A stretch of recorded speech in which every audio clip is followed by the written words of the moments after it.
Hi, my name is Alison Muller, and I'm a senior at Nazareth Academy High School in Philadelphia. I applied to Thomas Jefferson University's College of Humanities and Sciences as a biopsychology major. I recently attended the Bicentennial Scholarship Workshop, where we listened to professionals discuss the topic of possible new legislation being put in place to regulate social media usage among kids. Before dividing into groups, we listened to 5 different panel discussions addressing different perspectives on the topic of social media censorship and the positive and negative sides to each proposed solution. From the law and society standpoint, government censorship of social media content would go against the First Amendment. The conversation around communications and media studies built on this. It's difficult to decide who gets to censor content and what content is censored. The psychological and strategic writing standpoints address the obvious damage that social media causes to children's developing minds and how some media is objectively negative. Finally, the speaker on interdisciplinary studies approached the topic from a sociocultural perspective, bringing up the important fact that censorship could lead to decreased empathy and tolerance of opinions different from your own. After watching the videos, I felt that each individual we heard from had important insight on the topic of regulation. Overall, I understood the difficulty in finding a single solution for such a multifaceted issue. When one suggestion was made, a counterpoint could be made against it. It seemed like an issue too complicated for a solution to be narrowed down to one correct recommendation. Despite it being such a difficult question, we still needed to come up with an answer as a group, so we approached the question by first acknowledging the reasons why a straightforward solution was not obvious. Firstly, it's difficult to regulate content for many reasons. It's difficult to define what content is bad. We also wouldn't want censoring certain content to promote a less diverse and more prejudiced society.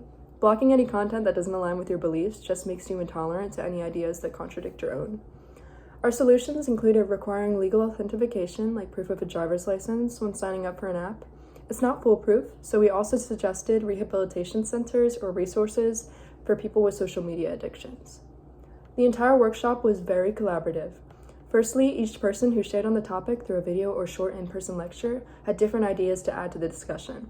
Also, I found that even though many of us had different majors of interest, our ideas meshed well together because each major had different insights on the topic.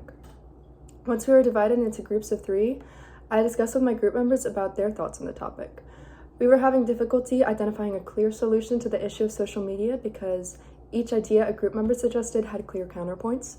Again, this issue was just too multifaceted for a shocking universal fix to be discovered in 15 minutes. However, our ideas meshed into a few possible solutions that we then shared to the other groups and professors. Our group was the last to present, but while I waited, I was genuinely very interested in what the other groups had come up with. One idea from a different group was fully removing age limits on apps because most kids lie anyway. This completely contradicted my suggestion of requiring legal authentication of age. However, I appreciated their insight and I thought that their idea had a lot of value without discrediting my own. I definitely believe that collaboration enhanced this experience. My ideas were built up as well as questioned by those around me, which is a very important process when a topic is not one-sided. As someone interested in biopsychology, I was obviously very interested in the psychological standpoint.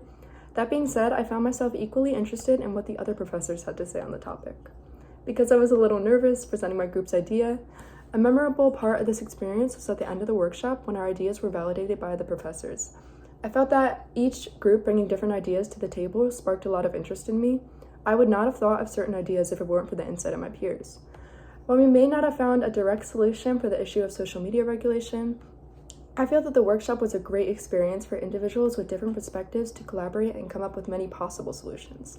I'm grateful that I had the opportunity to participate in this workshop, and I just want to thank Thomas Jefferson University for the opportunity to participate in the scholarship competition as well. Thank you so much for your time and consideration.